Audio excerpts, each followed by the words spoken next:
this journey of development is not of interest for everybody. The majority of gamers don't give a how a game gets made. They just want to play the game. Sure. Pretty interesting week or so for you. And oh my goodness. Yeah, a lot of people, a lot of opinions, a lot of videos, and a lot of reactions. And so obviously I think that you probably saw a lot of like kind of what I discussed with Narc about things, and sure. What like kind of the frustrations in the community are about just different aspects of the game.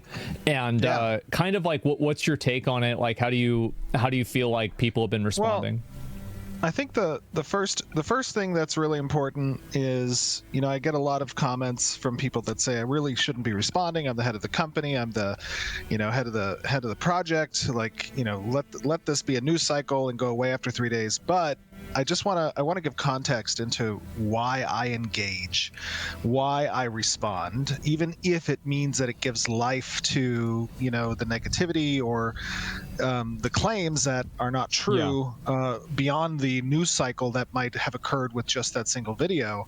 And it's because, you know, we care very much about what we're doing. And I didn't start this company to be another, you know, development team or publisher that doesn't respond and doesn't engage with the community. So I just want to get that out of the way first. Sure. My primary problem, and I tried to put this in the response, is that, look, it's fair to talk about communication. It's fair to talk about, you know, things that we could have said differently or done differently. But the key takeaway and the problem that I had with the video that was portrayed was the definitive statements that what we've shown in our development updates are not real. And that is absolutely not true. And Narc has zero basis whatsoever to make that statement. And I think the biggest takeaway for anybody that's watching the video, as you had, right, is to look at him showcasing a section of the world that was at the edge of the map, that is in the dunes area, that is incomplete. So is this part at the edge of the map or not? Which part? The part where Narc showed? Yeah. Absolutely. It's 100% at the bottom of the map. So why did he say it wasn't at the edge of the map? I have no idea. I can log into the game right now with you. If you still have the game downloaded, I can port you to the area in the game, and we can run around together and look at the desert. Let's go. I think I might have to update it. Oh yeah, yeah. There's probably a few updates. Yeah. But you can start updating it, and we can go. Yeah. No, for sure. You know, the point that's important is that the video that Narc made has 130,000 views right now. It does. And what he made definitively as a statement in that video was that the desert that we showcased 2 years ago is not in the game. Mm-hmm. I logged into the game and made a video as a response to you that showed all of those assets, all of that terrain, all of that, the cliff sides, the beetle bugs, the scorpions, everything that we showed in the video, even the Wisp Welk mount, all of that is in the game. So definitively that was a false statement, right? And I think the key takeaway is why would Narc want to give the impression? He said, I made a video previous. He said that he made a video previously that had, 10-15,000 views, but the takeaway is that wasn't the video that had 130,000 views, and it's not the video that got megaphoned into 500,000 views. And when people walk away from that video, they look at the showcase that he looked at, and then he would switch screens back to the empty dunes, and they didn't see any part of the desert that was in the video in his video. So they walk away thinking, wait a minute, why did you show this? This isn't real. But that's not true. So what Narc said was that basically the part of the desert that was shown, like basically you had promised an expansion to the desert that then didn't happen. The expansion to the desert is going to occur throughout phase 2. Okay. Like phase 2 just started December 20th. We are 15 days in to phase 2. Okay. And during those 15 days, the studio's been on break the entire time. Right, because there's Christmas and like holidays and everything. No doubt. So there are 5 more months where we have been very clear in all of our development updates that we are going to be continually building the game. That is part of what alpha is. We have said that. And that means that territory will expand. It means that the tropics will be expanded. I was like, what the fuck? I got so scared. I was like, no. He lagged out update. Continue to expand as part of the game's continued development. But what's more important is, and I think that this is a key takeaway, crashed, is the way that development works is, as you said, there are branches that exist beneath production. And to be clear, production is the name of the branch that's exposed to the player base. So when a build gets completed and when it gets promoted, it has to go through different steps. Give me 1 second. I'm having like effing on my stream. It's like messed up. Give me 1 minute. I think it's like patching the game, and that's what's causing it. It's possible. Yeah. We might be eating your bandwidth. Yeah, exactly. Let me go back and double check. Okay. Guys, are we good now? Oh, we good. Do you know if there's a way to throttle the bandwidth that the launcher uses to download? You might have to do it at the application level. Okay. All right. Yeah, it's because, guys, I was downloading the game. That's the reason. It was like pretty fast. I think I might have to just do that for tomorrow because it'll probably cause other issues. Damn. Yeah, that would have been nice. I don't know when the last time was that you updated, but it probably it was probably back in phase 1, so there might be some substantial updates. Oh yeah, no doubt. I think that's what would make sense. Okay. Well, anyway, you can continue. Like, so what about I was saying, the desert and all that. Yeah. What you were commenting about the way that development works is that there are branches that exist in our source control, and we use Perforce, where other features, other areas, other assets are not implemented into the production environment. It's because they're not ready, as you mentioned. They don't connect to other systems. They may not be connecting to certain services. They may not be, QA'd not to cause server crashes. There's a whole bunch of reasons why those things might not exist. Use the freeholds as another example. In the freehold showcase, we showcased all the assets that we've developed. We showcased all the interaction and harvesting that we had developed. We showcased the housing and the furniture and the different mounts and the section of the Riverlands.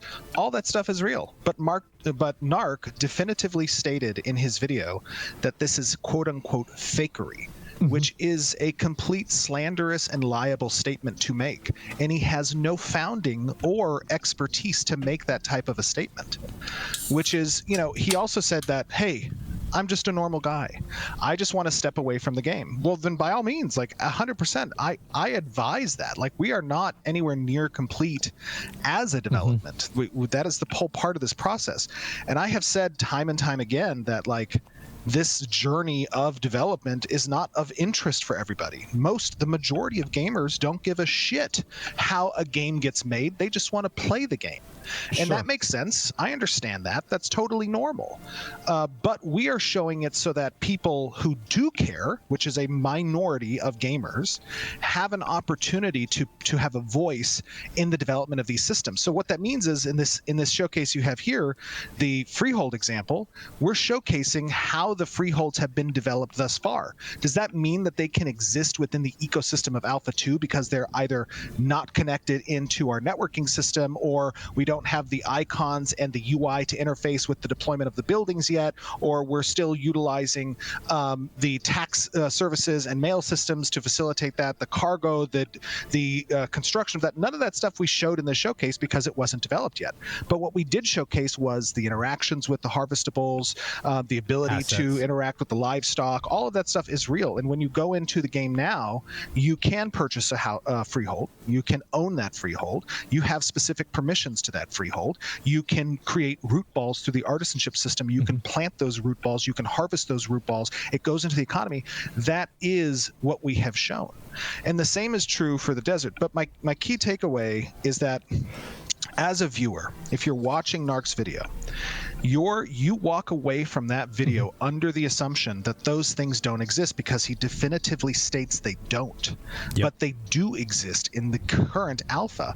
And so to ask yourself the question, why would he purposefully mislead the visuals of the desert, not showcasing the parts of the desert that do look like the video we showed, if not to influence the opinion of his more uninformed audience? Which it's okay to be uninformed. Like I said, majority of people don't give a damn about what goes into making the sausage. We understand that.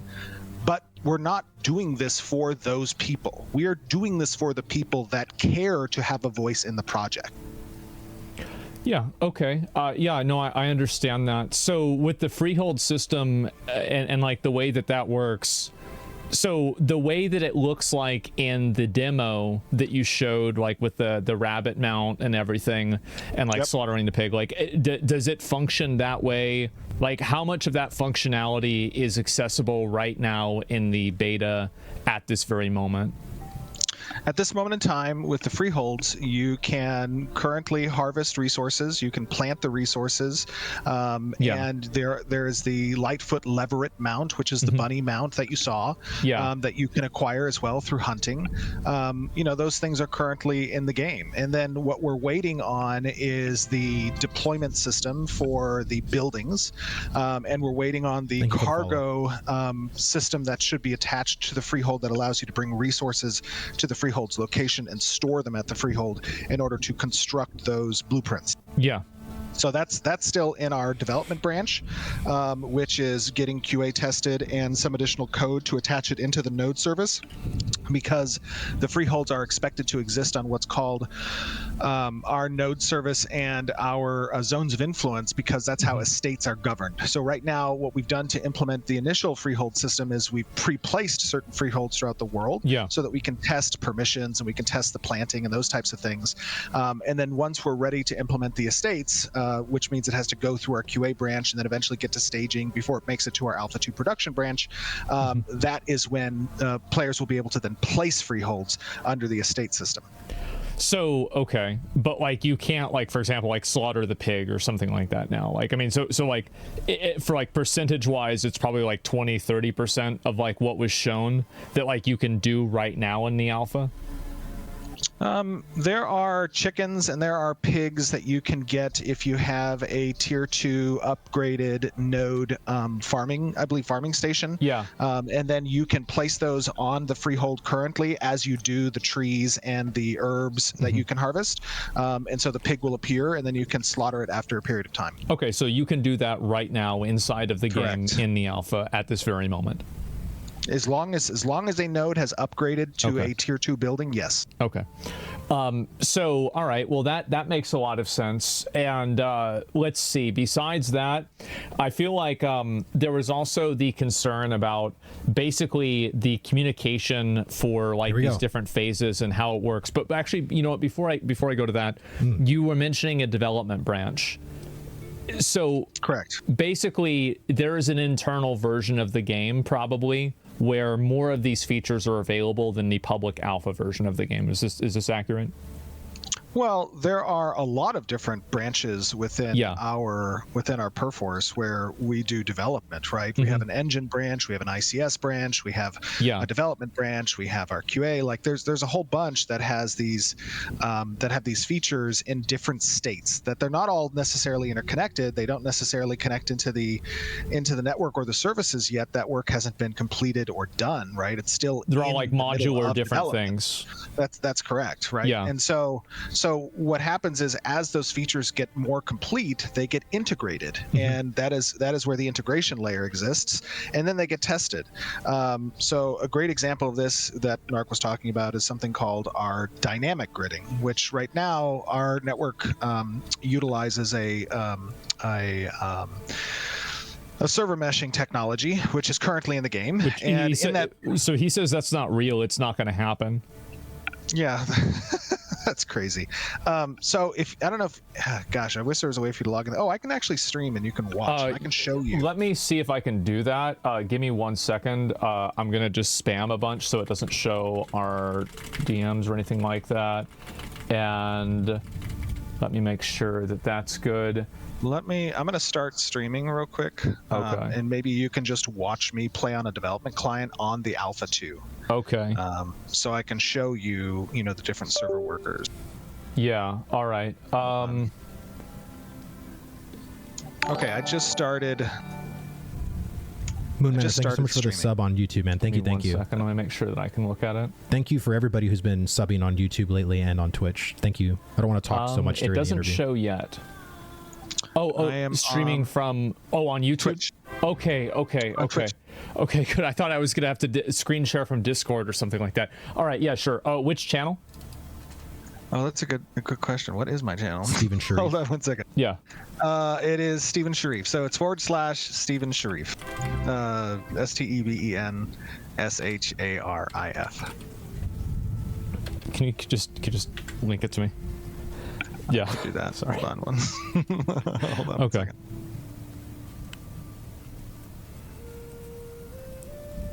All right, there we go. Okay.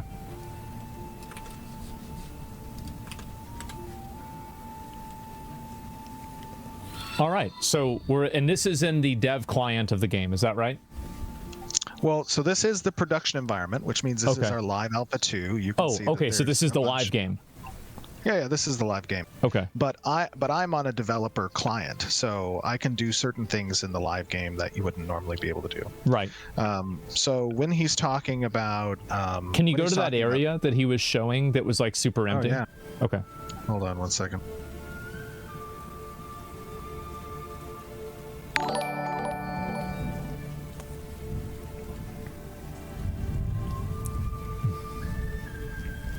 Hold on 1 second. I'll give Yep. myself. No problem. No problem.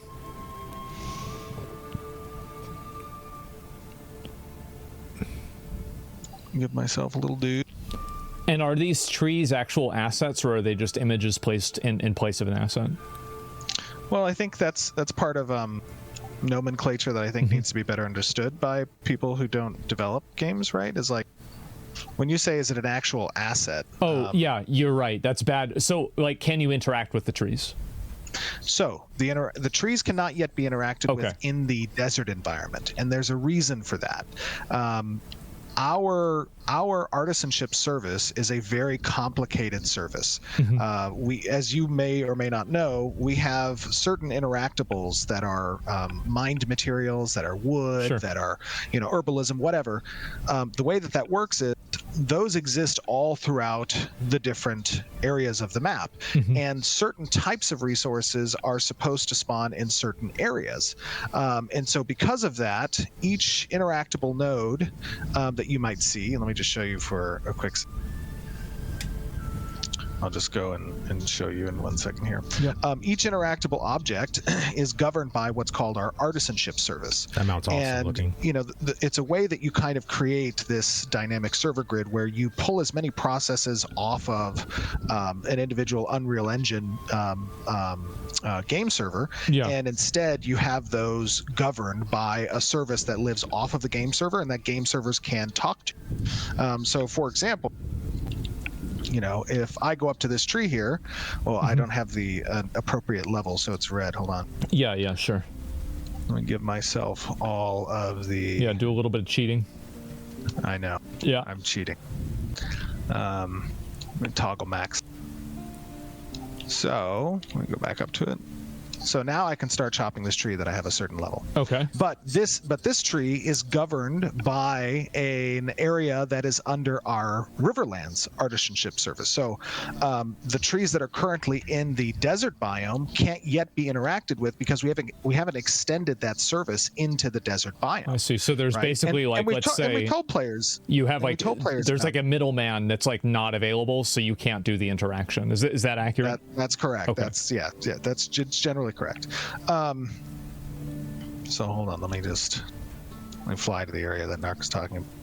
Yeah. I want to see this part of the desert here. 1 second. So these assets are done. I mean, they are created. What needs to be hooked up is the artisanship service, right? And once the artisanship service gets hooked up, then all of the trees and everything will be interactable. Correct. Okay. That's right. So as soon as we get to this section here, this, I can't even move.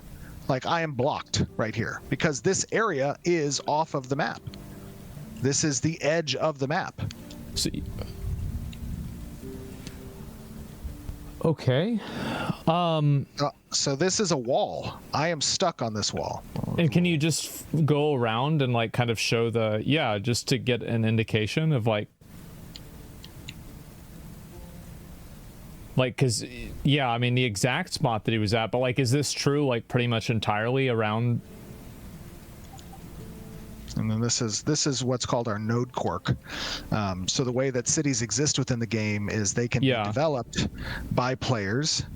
Oops. And this node has been developed, so it is a desert node. Right. He mentioned that the node is a copy paste of the Riverland. Yes. Hold on. He mentioned that it's a copy paste of the Riverland. That's because the way that nodes exist is they exist on quirks. So we have a number of different node layouts that are obviously intended that we are continuing to build, that the node team is building. Yeah. But those node layouts aren't fully online yet. So we use in these quirks essentially the node templates that we have available until such time as the new templates become available, and we will replace these nodes with those new templates. That's how development exists. Well, sometimes that's how releases exist too. I played New World. No, I get it. I understand. And so around the other area that like Narc was showing in the video, because I just want to make sure that like we nail down this point like 100% about it being at the edge of the map or not, because like to me it's like it's very important that like something like this is either true or not. He has to send the coordinates that he might have been at. I don't know where if he has a coordinates, I can port to those coordinates. Yeah. But as I kind of like fly through the desert zone, right, there's a lot of it obviously that's still a work in progress because the zone is being developed. But the key takeaway that I have from the video is that he claims what we showed 2 years ago did not exist, and it does exist. It may not exist near the edge of the map or near even as you go into the deeper portions of the map, but all of this desert zone here, maybe not this desert zone down here, is complete. But regardless, like the point of that is that this is still in development, and we have been very clear about that as part of our communications with the audience, that not everything is going to be complete in an alpha, and that I know that can be a difficult thing to communicate, to convey, but it is part of our process. It is part of the development of the game. And so part of that is like he brought up that one image and there was a dungeon, I think, or something like that, where it had like this really big tower in the middle. It's called an Essence Geyser. Okay. So the Essence Geyser is a dungeon where a certain monster race that's called the Nagash live. Okay. And the Najash are essentially, sorry, not Nagash, the Najash. The Najash are the serpent race, which is another development. So the reason why that wasn't so the reason why that wasn't available to be seen was because the dungeon isn't in the game that exists in? Correct, yeah. Okay. And we didn't show that in the preview either. We just showed the Essence Geyser itself, which is an asset that we created that's the top of the dungeon. And we showed the monsters that go into the dungeon, but those aren't in the game either yet because their dungeon's not in the game. Their animations are complete, their behavior, some of their behavior trees are complete. Like there is a lot of it that's being, worked in progress. And I think that's the biggest, that's the biggest rub in my opinion. Is that it is easy to look at a development, and as much as we have communicated, which we have communicated probably, and I'm speaking from a gamer's perspective, more than I have seen any other MMORPG of our size in development with a following like ours, probably that I've ever seen. And I don't know if you've seen another MMORPG in development of our size that's communicated more than us. I've seen the negative outcomes of them trying to communicate. Yeah, I mean, usually it doesn't go very well. I mean, like the way that users and like players and gamers like perceive a development cycle is going to be way different than like the way that it actually exists. And I'll be honest with you, the biggest takeaway for me about that, by the way, you're 100% 100% correct. Like, the biggest takeaway, in my opinion, about that is many people have said time and time again, when I've gone to DICE or when I've gone to, GDC, different conventions, I've talked with executives at other companies and developers and publishers. They've said, hey man, what you're doing is crazy. Like, that it is, you will get eaten alive. And in part, like, we know that's the double-edged sword. It is. Right? That is 100% correct. That is the downside of transparent development, is that what he is in every is single Alpha thing 2. you say, every single thing you do, his character is going to get picked apart, and not by people who know the process. He has more things not to do, by people who know what it takes to build these games, or even know what development is, or software development in general. And the best thing that those people can do is they sometimes can sell negativity, because if you look at Narc's videos, and this is not just Narc, by the way, I'm not just trying to pick on Narc. This is something that is true of content creators and influencers in general, right? Is that there is see how there's people certain there? Types where they want to sell negativity because it sells best. And Narc is a great example, because if you look at his videos where he's praising the game, they have 10,000 views, they have 15,000 views. He's using a dev client. They have something that the playable is not server. the equivalent of the videos where he's criticized or where he's lobbed baseless accusations against the game, like his most recent one that has now 150,000 views and over probably 1 million views that'll get megaphone by you reviewing it as well. Oh, sure. Yeah. And he talks about a conflict in interest for the referral program, which, by the way, many products, many companies, many services have a referral system. But the reality of it is, if you talk about conflict and interest, for a content creator to be incentivized by ad revenue, they are going to want to create content that yields the most amount of views and the most amount of engagement. And if you're looking at the proposition of making a clickbait title, or making a rage bait title, or making something that's going to cause drama and get picked up and spread and amplified and megaphoned, like, if you are that type of person that's trying to build your channel, like, why would you not do that? It's no skin off of your back per se. You're not getting kicked out of the game. You can come back after a year, and now you have your redemption arc all set up and teed off for you, right? It's like, oh, Ashes of Creation succeeded. A year later. Yeah, I've only done that myself 10 times.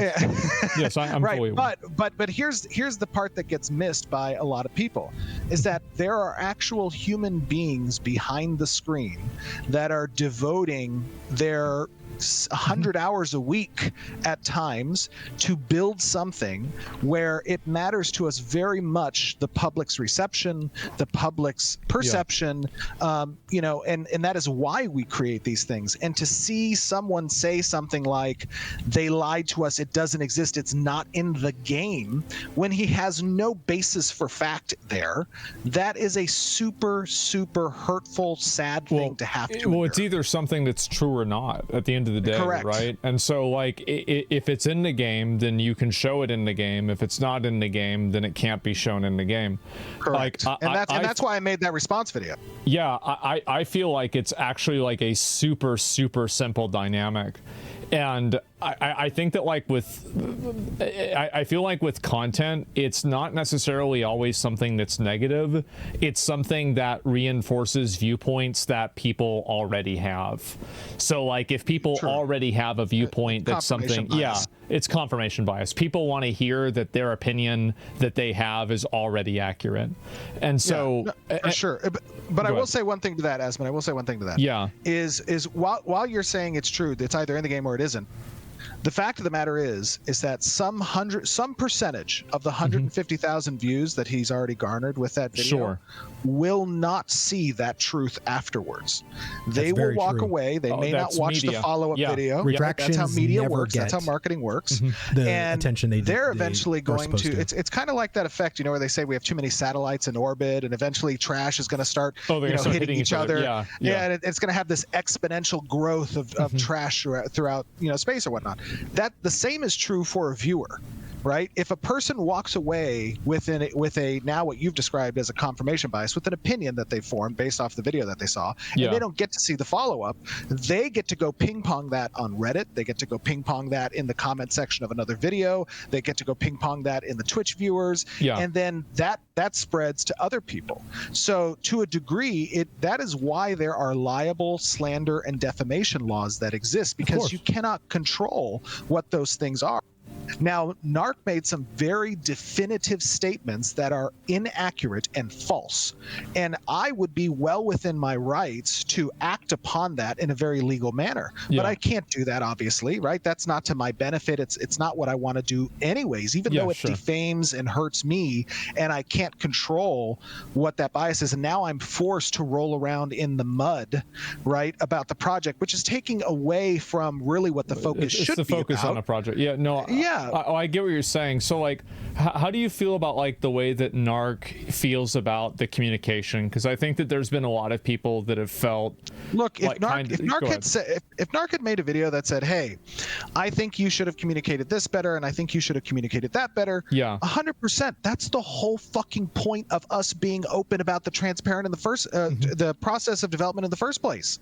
Like that constructive criticism, not going on his stream and calling people who support the game autists and retards and banning them and just acting like a complete degenerate, right? And because, and again, I'm not trying to make any ill will towards Narc. Sure. Like, yes, I'm super pissed about the fact that he went and made a video that was completely defamatory. But the reality of the matter is that we never engaged with Narc from a company's perspective as a content creator. Why? Because his brand was not the brand that we wanted to engage with about the game. Now, of course, that's a big conflict for us because he was creating content about the game, and some of those videos and content were great. Yeah, but some of them were not, and some of them did not match what we wanted our brand to be. And I got a lot of flack internally from my own marketing and community team when I would even talk and engage with Narc, because they're saying, "Hey man, like this guy is not a good dude." And I would say, "Okay, well, yeah. you know, I mean, this is just marketing and PR people are always 100%. they are so careful. I'm fully aware of that, and I think that makes sense, right? That's their job. But you talk about banning, right? And so there were a lot of criticism. This actually wasn't really even discussed in like the conversation. The Reddit post. Yeah, people getting banned on Reddit for like. That's so false. Like that's another thing that was absolutely crazy. So let me tell you. So people aren't this getting very banned. Well. Like here, listen. So you know this very well. Narc was in his stream. Narc was in a stream for 4 days straight, playing at the beginning of phase 2. He was running a subathon. Yeah. And in the subathon, you know, it was a total hate fest, right? And he had a pretty solid like 300 viewers. Anybody who was watching can corroborate this. This is true. And those viewers were all just kind of, you know, hate baiting each other. Yeah. And they would go on the Reddit and they would make statements with their Reddit, and they would say things like, "This game is 100% scam. What they're doing is fake. This isn't real. You know, the whole community is crazy. They should be shut down." All these types of things, right? And so over the course of December, there were probably 7 people that got banned, and the only reason they got banned is because they violated our respect each other rule. There was one thread that got locked out of 10 different threads that were about Narc. One that got was locked the desert because it was one, just right? a hate fest. There were like 7 desert threads. Okay. You can go on our Reddit and look at the 7 different. And desert why do you threads. think One there of were them- so many desert threads? Because like it feels to me like that's like a really big point of contention. Well, they were with a lot all of people. the majority of them. I don't want to say necessarily all. Yeah, The majority of them, in my opinion, were from Narc's stream, because again, he was running a 4-day long stream, and the desert was a big point of topic for him. Now, I don't know if that was a result of him being upset about having to shave his beard, because I don't know what might have exacerbated that, you know, aspect, but that is what I think caused it. But I have been a mod of that Reddit because it's our official subreddit of the Ashes of Creation game. It was handed to me because the person who made it back in 2016 didn't want to be the owner of it anymore. So after like 5 months, he said, "Here, you know, this this is your subreddit now. And I said, okay, we'll make it the official subreddit. We'll engage. We'll talk to the community here.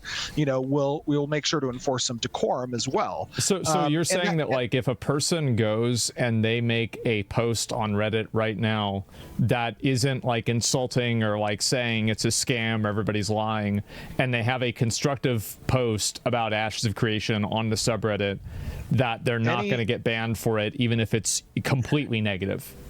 Any one of your 40,000 viewers right now can go on our subreddit and they can look through the history and see just how many constructive, critical posts there are about Ashes of Creation. Okay.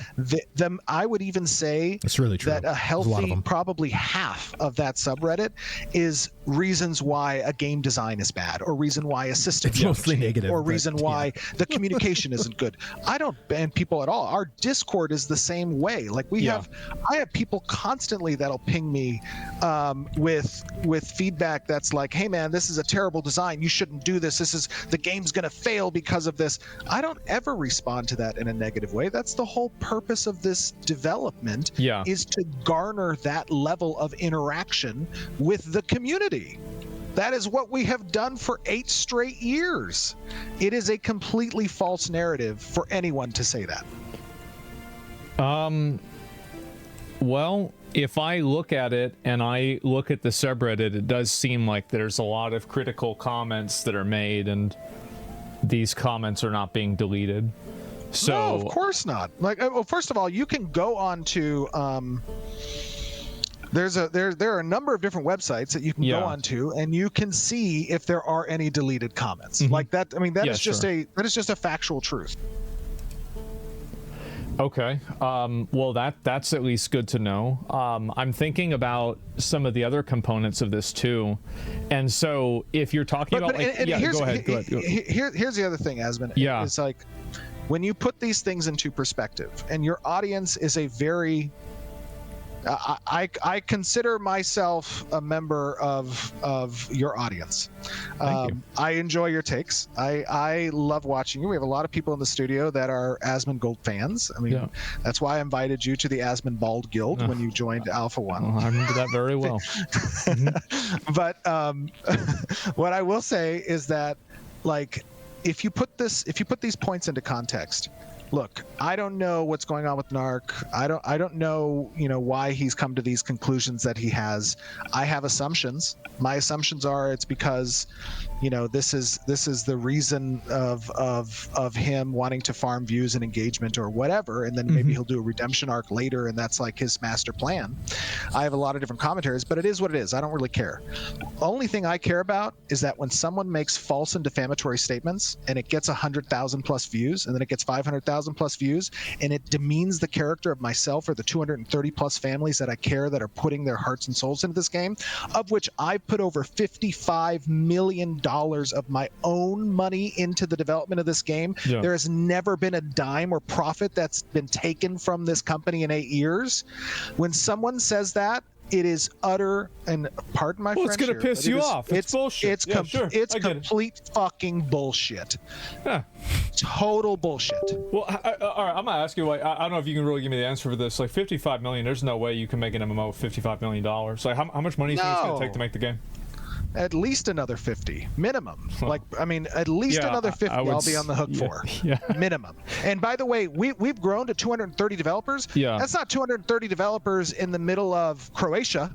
That's 230 developers in the middle of San Diego, California, which is the most expensive part of the United States. It's like what is it, like, and I'll tell you another thing. Go ahead. I'll tell you another thing. I take care of my developers. We give 100% health insurance for our developers, their spouses, and all of their children as well. And that's on a game that's not making profit. Right. So for someone to demean my character like this and to drag me through the mud this way is absolutely out of character and wrong. It is just wrong. I'm an insurance person. No, I understand that. I mean, what do you think about, like, that's these a lot 6 of money for years insurance for the whole family of the game being an alpha? because he said he did the math on I it. think I said this at the start of this development. Yeah. I said that we're going to make this game in a way that we feel is right. A lot of games come out and they get worked on in the dark. How long did Throne and Liberty take to develop? 12 years. You mean Lineage? And Lineage 3. Yeah, exactly. 12 years. And by the way, this is no hate against NCSoft or their game. I think they did a great job. I'm just saying it took 12 years to make, and that was from an established major MMO RPG powerhouse multi-billion-dollar to build company. a game like that, right? And I'm not trying to judge whether or not Throne and Liberty was good or whatever. I don't, it is what it is. But it takes a long time to make a game. Opinion. Yeah. But it takes a long time to make a game, and it takes a real fucking long time to make an MMORPG, and multiply that by 10 when you're trying to do the level of complexity and systems that we are trying to do, which is fucking crazy. Which is No, so do you don't have like a time frame or anything for how long the alpha is going to last? Do you know if I told you a time frame today and that time frame changed? Uh-huh. What would happen? What would happen? I would be You'd flailed alive be again. lying again. Yeah. Exactly. I'd be a liar. Yep. Okay. I would be a liar. So you don't want to get a time frame because then you're going to get nailed down for another video about you lying in the future. No, I think that's fair. The other thing is, like, how can I give a time frame when we just started our alpha 2? Yeah. The whole point of this fucking alpha is to test everything, right? And before we go into full onslaught production of these core systems, we need to test that 1, they work, 2, players want them, and 3, whatever we need to do to make those systems work differently, we have time to do that. Yeah. Like, that's the whole point of Alpha 2. Why I'm fucking here, dude. So, like, again, if you aren't interested in the development process of an Kevin, MMORPG, for the sub on YouTube, man. Thank you. my whole recommendation is chill. Don't follow us. Check in a year, in 2 years, Yeah. Same whatever it messaging is. as always. Get an average update every now and then. But the reason I told Narc, like, and anyone else who was getting their tits in a twist, or excuse me, who were it is what it is. You're in Twisted Nipples Guild. True. Settle down. Sure. Right? who were getting their boxers in a bunch because of the development process. Yeah. Go take a break. Take a break for your own mental. Let me tell you, developing this game has not been great for my mental health. Yeah. It sure is. I would not wish this level of engagement with the community, this level of complexity in the game development. I mean, you got to understand. I started this also 8 years ago without having any experience in development whatsoever. Just being a lover of MMOs and wanting to make something that I like. People are expecting right? way so, too much of like, Steven. I had to run through the crucible on fire with my head on fire. Yeah, sure. Right? This is an unhinged Steven. This is passionate Steven coming out. Take a break. Yeah. Go take a break for your own mental health. That wasn't any dig on his mental health. I don't personally care about Narc too much to care what his mental health status is. I'm just suggesting to anyone that is too emotionally invested in our development process, go take a break. We'll be here when you get back. This project is too large. I have put too much of an investment. I care too much, and so does our team, about its success for it to fail. And so because of that, we are going to do what's necessary, no matter the time it takes. Now, ultimately, I don't want to be in a 10, 12, 14-year long development cycle. But another thing to keep in mind is that when people say, hey, it's been 8 years, that first year we were 12 people. Yeah, sure. We were 12 people. We were 25 people the next year. And then we were 40 people the year after that.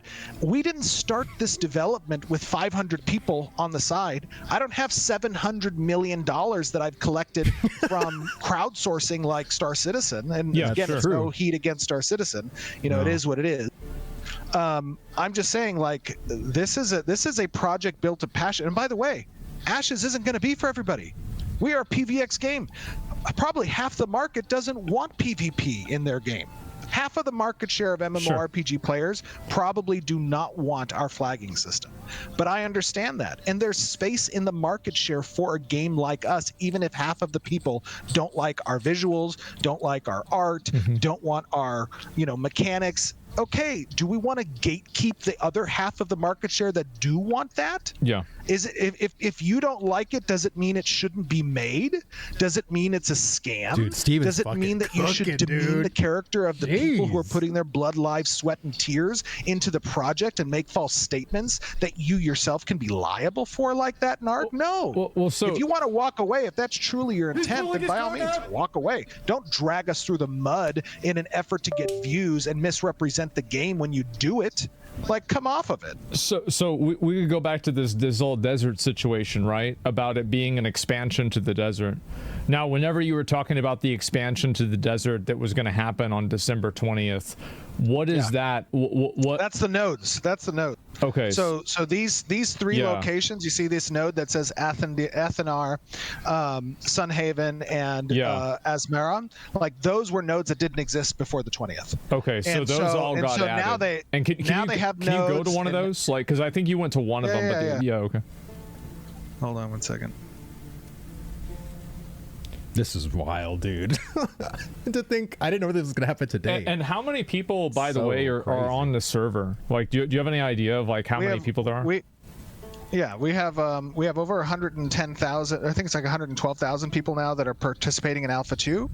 And on our record for a server was 7,400, I think, on December 20th. We had 7,400 people on one realm, which, by the way, for an Unreal Engine 5 game is, I don't know of any other UE5 games that have released that have been able to achieve that number. So if anybody else knows that, that's they can. I don't think so. Yeah, I'm not. I don't think so.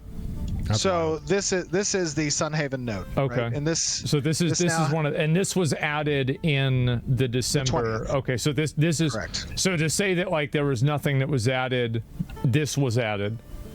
Absolutely. Okay. Yeah, there were 3 nodes that were. And there's 2 more of them besides this. Correct. Yeah, that's right. And they were encampments before this, and they were crossroads before that.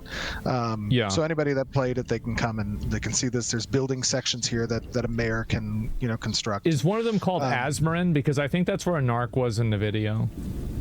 Asmarin? Yeah. Can you go to that? Because like again, it's just about like this thing about it being on the edge of the map. To me, this might sound like some kind of like weird fixation, but like to me that matters a lot because it's like, was it or wasn't it? Yeah,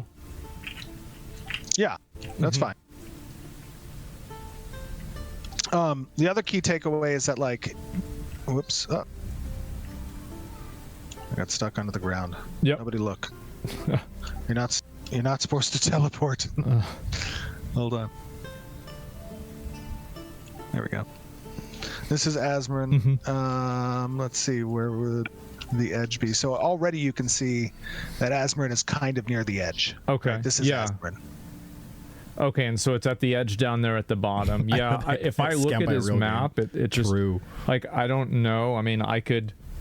Like this is the edge. This is Asmarin, and then this is the edge right here. Okay. You can't go further. So if you just go, okay, so you can't even. And this is the case all around the map, right? Like this is like if you go. You can see the map edge is here. So you can't go further than that. Okay, so this. Okay. See, I'm trying to like it won't let me. Okay. So and that's where Asmarin is. But again, the key point isn't so much whether or not he was at the edge. That's fine. Yeah. Maybe he was 100 meters off of the edge. I don't know. But regardless, the point is he showed side-by-side comparisons of our showcase from 2 years ago, and he said none of this is in the game. That is what he said. Yeah. He said none of this is in the game, and that's bullshit. I just released a video and this, that showed this all what of you're the, all looking those at assets right now. This is it. This was added into the game on December 20th. Yes. Okay. This was added into the game on December 20th. Anybody who's been playing here, let me ask this dude. Here, let me just ask this guy. Hello, Mew. Hold on. Let me see what's. Oh, they're on Lenneth. And this is in the live That's version Overlord. of the Alpha 2 Overlord's that other players can regularly see. Yeah, absolutely. Hold on. Okay. So you're asking how long you've been playing? I just asked him. He says since Alpha 1. Okay.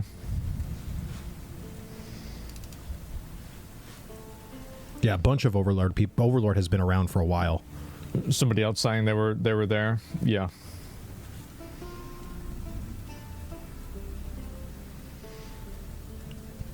I think this is so good of Steven to do this interview with Asmon. All right.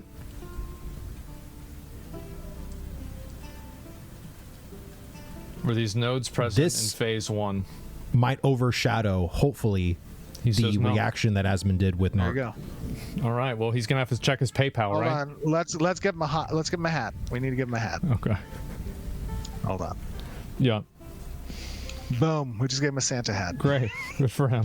Hold on. Let's ask him if he can put the Santa hat on real quick. Look at him dancing. I guess I'm big dog. So, and also, like, there's going to be more stuff, I'm sure, added to the desert as time goes on, right? I mean, it's not like it. I mean, what kind of a question is that? As Okay. You know that? Come on, like, yeah. Well, we're building the game. Well, it's just yeah, but like I'm leading it because like that's like these are what the concerns are, right? And yeah, that's true. And so like that's really I'm not really like obvious, like let's be real, fucking obviously it's not like you're gonna have a bunch of random mobs out there doing nothing, right? 100%. Correct. Yes. Yeah, of course. Here, Okay. This is a mayor. Oh, come on. Why didn't this dude put his hat on? Yeah. Oh, dude, doesn't that Drake of the Canopy looks so good. That's like one of my favorite mounts. It looks amazing. Yes, absolutely. Okay. I mean, that is the whole point of. Oh, look, he did. He put his hat on. There So it that's is. a Santa hat. Boom. That's nice. Thank you. Thanks, brother. Appreciate that, Mew. About a It's week also late. going to have an animation visual of leaves falling from the wings. So that's going It's on. gonna look You've got beautiful all when it's the so this is the desert. They did add new stuff into the second phase with these 3 nodes and the desert being expanded, and with like the dungeon and all of that, I'm sure that'll probably get added into the future too. I feel like Which dungeon? Which dungeon? The one that had that. I forgot the term that you used for it. The Najosh dungeon. Yes, in the Josh dungeon. Yeah, yes. yeah. Absolutely. So we just added the Befallen Forge dungeon in, which is like a bunch of undead dwarves that are governed by a Dracolich, basically. Yeah. This is. Hold on one second. Let me do this real quick here. This is the Befallen Forge dungeon. Which just got added in December 20th as well. There's a little party here that's probably trying to do things. So it's an outdoor dungeon. No, this is an indoor dungeon. So I mean a non-instanced. Oh yeah, no, not vast majority of all of our content in game. Faint Smiley, thank you so much for the YouTube sub, man. The Thank whole you. point of a PVX, game that we're trying to build is contested, zones and whatnot. So that there are like Black good Desert spots or whatever. Yeah, no, I get it. There are good spots to XP. There's rare drops or whatever. Like, look at this dude. Yeah. That are available. There's another group. They're kind of down here. There's a little puzzle down here. That the Befallen Forge dungeon is not done yet either, and it looks but awesome. Yeah, it's all open world. And in the dungeon you're talking about, the Najosh dungeon that has that Essence Geyser, the Essence Geyser asset is complete, but the asset kit that's used to actually build the interior of that dungeon is obviously something that we're still working on. Okay. The Najosh monsters and whatnot have been worked on, and those models we've shown, and that's the whole point of our development update that we do every single month, right? Oh no, this is the whole part of us at all. showing all of these assets getting created, all of the world being built and the monsters being constructed. Like that's, oh god, I'm gonna die. Hold on. The whole point of that is so that we can get player feedback before we move into mass production, which is an alien idea for many people, for many developers, for many publishers, because of course you can run into situations like the one we're currently in, which is where, hey, a lot of people who are witnessing the game that are very, we have millions of registered users that are interested in Ashes of Creation, because for 8 years we've been very public about its development, which is a good thing. That's the good side of the sword, is that we don't have to spend any money on advertising. We don't have to spend any money on marketing. There is a cost that comes with us needing to each month kind of prepare something to be shown to the public. That's why we have a community team. That's why we have Margaret, who heads up that team, right, in the communications team.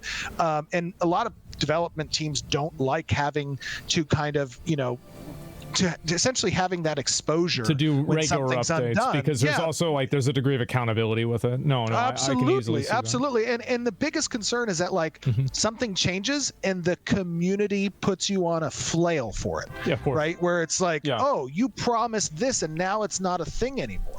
Well, the whole gambit, the whole gamble of this approach is that we can be open about the changes, and we can foster some degree of understanding from our community when those changes happen for the game.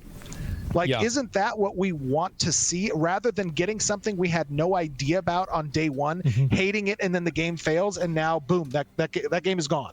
Yeah. Like, they can't go back and they can't fix it, right? Because they've already put $300 million into creating what it was. Yeah. And for them to go back and fix it, it's going to cost another $100 million or another $150 million in order to do it. Right. So, like, to that degree, you're mitigating risk on the side of the open development in exchange for the risk of landing something that people didn't ask for or don't want.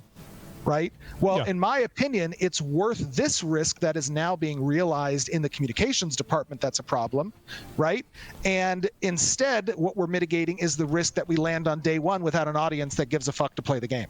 Yeah, sure. Of course, right? Because like that, at that point, it's like you're going to have people that, like, if you develop in the wrong direction, you go too far in that direction, you can't change course, and like then you're kind of stuck there. Correct. Like, I've seen a lot of games that have ended up being in that position. That's absolutely right. And let me tell you another big thing. One other thing that really sets my bullshit radar off.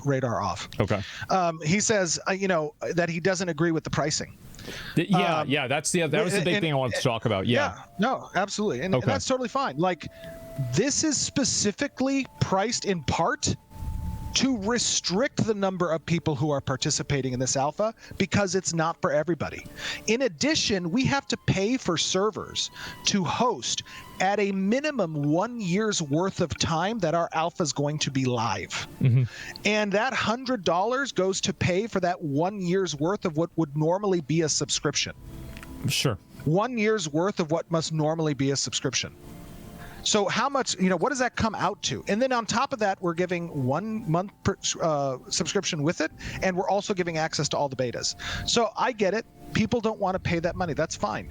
We literally tell people, do not buy the alpha. This is not a game. This is not for you. You will lose nothing by not participating in our alpha. The game will launch and you cannot pay a box price for it. We don't even have a box price, which is, in my opinion, the best monetization model. Well, that's the biggest like injection. Yeah, of course. Correct. So anybody that goes out there and says this is a scam, I am telling you that this game that I've sunk $55 million or more into over the course of the last 8 years, myself personally, so far, and will have to put in another 50 probably. Yeah. That you should not buy the game. And we have a 90-day refund policy on these $100 alpha keys. Yeah. And we do not have a minimum time requirement if people want a refund. If you want a refund and you go in and you play this and you play our alpha and you test our alpha and you test it for 10 hours, 15 hours, we are granting those refunds, because we don't want people to be upset about that. So it is total fucking bullshit that the way he represented us and the game in his video. And again, I don't want to pick on Narc. Like, okay, dude, go play another game. Go enjoy your content creator career. Yeah. Go play Dark Souls. Do you? This is your life, brother. You go do you. But you lit a match and you threw it behind you and you said, fuck you, Steven, fuck you, Ashes, and fuck you, developers. And that's fucked up. It is. Well, there it is. Well, I feel like there's a lot of development teams that feel that way, and just from like my own personal opinion, I wish that more development teams would communicate honestly rather than, go through like 8 layers of PR bullshit, because it's like you don't really know what somebody's thinking. You're not having an honest conversation. It's a bunch of fakery, man. For sure. So no, I do really appreciate you coming on and talking about it and everything. Like I really do, and I'm sure it puts you in a weird position, especially with like the people in your team, etc. But I don't want to be in this position. Yeah, this is not why this is not why I've devoted 8 years of my life to building this game. I don't want to be here talking about drama. I don't like drama. You don't like drama. I don't like drama. The community probably loves the drama, but he loves I do not. I'm sure it's entertaining, but it's not why we're doing what we're doing. I get it. I get it's entertaining. I get that it sells. And I know that it's some level of exposure, but I just want to make a great game. That's all I want to do. Oh, there's one other thing. That was in our video here. Hold on. No, if there's anything else you want to cover, like I'm ready to see it or hear it or whatever. I just got a message that was like, hey, you should show the snail. Okay. Because that was in the desert video. Yeah, it was.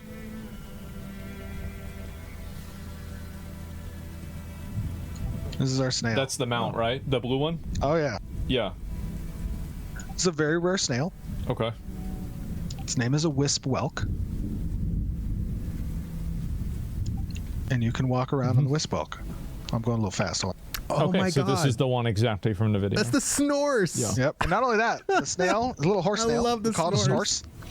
Love It it. still Yeah. has some textures that need to be added. It's missing some mats that I think unfortunately got stomped when we did a master material update on the saddle. But you can take the snail and you can press period here and it'll turn into a little snail. Oh shit, okay. So it's like a mount, like and then, special. And then you can just, oh shit, no. Oh, killed the fucking snail. God damn it. Oh, wow. So it has like 2 different movement types. Yeah, it has 2 different movement types. Outside of that guy attacking you. Yeah. Yeah. That's sad. That's awesome. Okay. Well, yeah. There's one other thing, by the way. Pirate Software Thor. He's been playing the game a lot. I know that he's a big proponent of it. We definitely have a lot of systems that are mirrored off of the way that Eve's economy and like Zero Sec Space and stuff have been architected. We have a lawless zone. We have we have a territory in the open seas that are kind of similar to Zero Sec. And a lot of the things that Narc said about Pirate are just totally unfair and demeaning as well. And I think that it's important. The biggest takeaway that I have when it comes to these types of interactions is that we're all part of the same ecosystem and genre of player groups. Yeah. We have all I went on your show back in 2020 when I was driving to Vegas, and I made the statement that as an MMO player, we all feel like a bunch of beaten dogs. Oh, yeah, I remember this. Yeah. And that is still to this day very true, and we all know this because of some of the games that have recently released. Yeah. But what I will say is that there is some level of camaraderie that should be had within our community as MMORPG gamers, because the only way that we're going to get games that answer the calls of things that we want, which is not gotcha quality of life bullshit monetization, which is not pay to win, which is not undermining the player achievement in game and integrity, like those are the core tenets that I think are most important when it comes to actually bringing in an MMORPG to today's market, that I think a lot of developments and a lot of publishers are still getting wrong. Oh yeah, of course. And we can be supportive of each other. The tribalism doesn't need to exist. A game doesn't need to call to you aesthetically, visually, or mechanically in order for you to say, hey, I wish that game does well. Yeah, I wish that game finds an audience. Well, I think a lot of people, the reason why I think a lot of people do it is that this is especially true with gacha games, is like they're terrified of their gacha game going end of service and like all of their waifus going into the void, right? And like it's the same thing with MMOs, where it's like, well, I don't want to have this game die because this item that I spent 1,000 hours farming isn't going to matter anymore. I think that's the real reason why you see a lot of the tribalism. Yeah, exactly. Yeah, for sure. Absolutely. Yes. No, I mean, you're 100% correct. What I'm trying to do is I'm trying to speak to the better part of humanity, which is different than that. Hey, look, you may have a sunk cost, but in order for that sunk cost to feel better, there can be something else on the horizon for you to move to. And those things will be less if you shit on them. Yeah, sure. Like there will be less opportunity if you shit on it. The reason why people say the MMORPG genre is a dying genre is in part our own culpability. We as an audience have some level of responsibility to be supportive of the people who are trying to push the bounds. And I'm not saying for people to come and support me. I will do this on my own. Okay, that is okay. You can watch, and when the game comes out, if it's for you, please come and join us. Yeah. But we can still be supportive of each other, and it doesn't need to be a light a match and stroke the fire because you get some views. So fucking true. There it is. Well, hopefully, I mean, I think that I agree with you there. I mean, I feel like that's why I wanted to have the conversation with like you and also Narc, is because I feel like at the end of the day, almost everybody really does want the same thing. And so it's like, why is there this much animosity and hostility over people that effectively agree with each other? 10 seconds. It's very, very weird dynamic, right? And so I do hope that, like, more honest conversations like this and everything do really kind of help people get that better understanding. Yeah. So yeah, I Hey, mean, look, it's I do. Thor. Yeah. We found Oh, Thor. there he is. There is the guy. Oh shit. He's flying around on his little thunder wing. Oh, he's got a flying mount too. Oh, He's shit. a mayor. He's a mayor of one of the nodes. Yeah, there you go. So There you go. There There you go. That's a nice mount too. It is pretty cool. It's a sweet mount. Well, look, man, I really appreciate you coming on and talking with it and just like giving everybody just like straight up like no bullshit version of like what's really going on. So yeah, thanks a lot. Appreciate you, brother. Appreciate your Absolutely. audience too. Yep, for Hope sure. you guys have a nice new year, and we'll see you at some point in the alpha. If you want to play, let me know. I'll run around with you. We can game. We can get a group together. Okay. We can try it out, brother. All right, man. I'll keep it in mind. I'll have to download it whenever I'm not streaming, and that way it won't DDoS me. So I'll see you later. Later. All right, peace.